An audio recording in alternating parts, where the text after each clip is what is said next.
Dividend cuts are a dividend investor's worst nightmare because it reduces the passive dividend income investors can use to fund his or her lifestyle. If you haven't heard, AT&T announced on Monday a $43 billion deal to merge WarnerMedia with Discovery. What you may not have realized, however, is that this transaction will also bring about a substantial 40 to 50% dividend cut.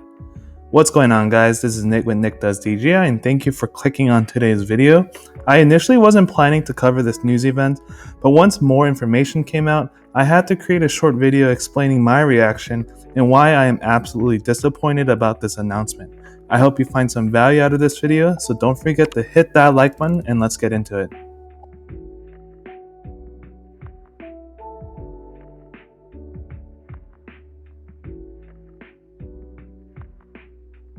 This all transpired this past Sunday afternoon when Bloomberg broke the news of a pending merger between AT&T and Discovery and that a formal announcement could be made as soon as the next day. Having invested in AT&T with the bullish thesis that the company would utilize HBO and HBO Max to compete with streaming giants Netflix and Disney, I was hopeful for a strong recovery play. I did not have to wait long as the news broke the following morning about the transaction. AT&T would be spinning off WarnerMedia and merging it with Discovery. In return, AT&T would receive $43 billion in a combination of cash, debt securities, and WarnerMedia's retention of certain debt, and AT&T shareholders would receive stock representing 71% of the new to-be-named company, while existing Discovery shareholders would receive the remaining 29%.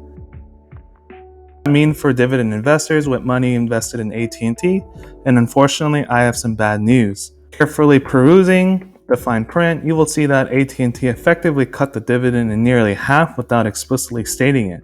In the official press statement, one particular bullet point reads, quote, "Attractive dividend, resized to account for the distribution of WarnerMedia to AT&T shareholders.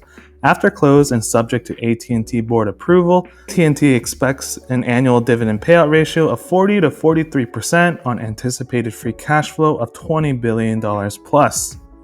Let's dissect this further. Let's assume a 43% payout ratio on $20 billion of free cash flow. That comes out to $8.6 billion paid out in dividends. Sounds like a lot, right? That is until you find out on a prior earnings report that the company paid out $15 billion in dividends for the full year of 2020, a reduction from $15 billion from an estimated $8.6 billion is 43%. My estimated new annual dividend payout is around $1.18 and is expected to come into effect when the deal closes sometime in 2022. And to be completely honest, I was disappointed when I found out about the impending dividend cut. AT&T's management has had a long-standing bad reputation for acquiring overvalued companies and failing to act in the best monetary interest for shareholders. I had been willing up until now to look the other direction and pray that management would be able to turn the ship around, but this broke the camel's back, and I'm tired of seeing billions of dollars being thrown down the drain. And we have seen this sort of behavior throughout the years. And how bad, you might ask? In 2011, AT&T announced that it has given up on its $39 billion attempt to purchase T-Mobile, and as a result, AT&T paid T-Mobile $4 billion to walk away from the deal.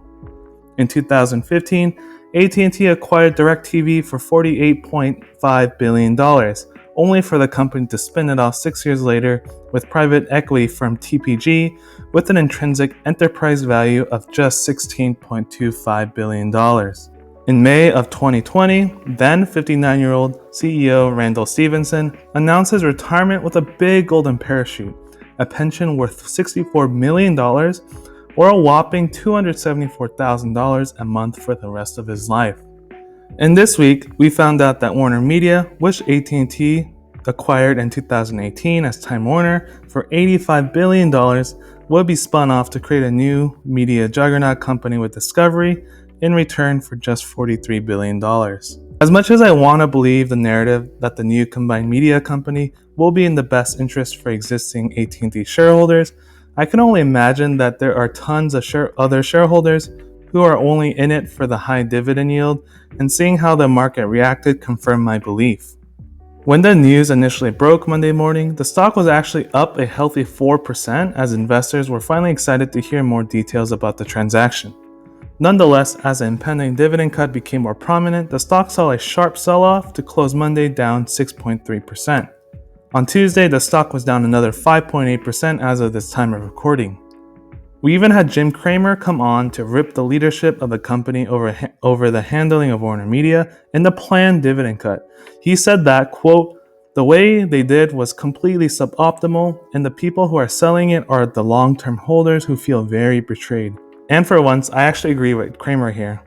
Just a few months ago, David Faber asked new AT&T CEO John Stankey if money AT&T used to pay the dividend would be better spent accelerating its digital transformation.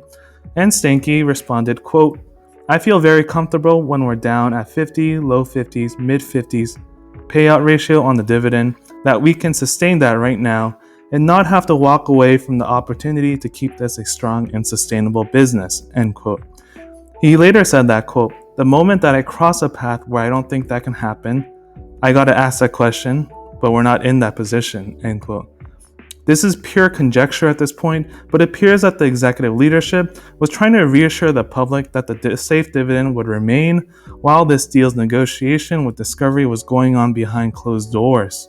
And the fact that WarnerMedia CEO Jason Kilar was kept in the dark about the deal until recently and is currently negotiating his departure with attorneys seems to indicate that this transaction had been secretly brewing for some time in the upper echelons of management. AT&T is a surviving member of the Ma Bell telephone services monopoly following its 1983 antitrust breakup, and the stock had a reputation for being a widow and orphan stock, which refers to an investment that pays a high dividend and is generally considered low risk.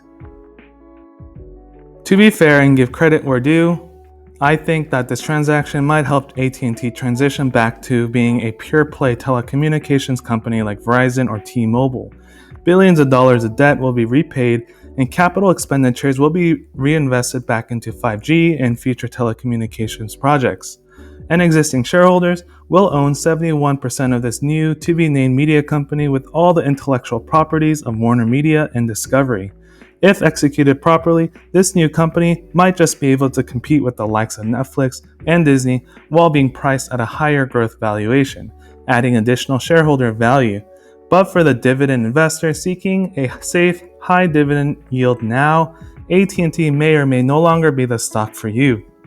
As for me, I sold my shares in AT&T Monday afternoon since my cost basis was down in the $28 range, and my thesis was that I already own a large exposure to the streaming world through my investments in Disney and to a lesser extent Amazon, who might actually acquire MGM Studios for $9 to $10 billion. I would rather reallocate the existing money into another investment where I am able to maintain my level of dividends and reinvest that back into my portfolio.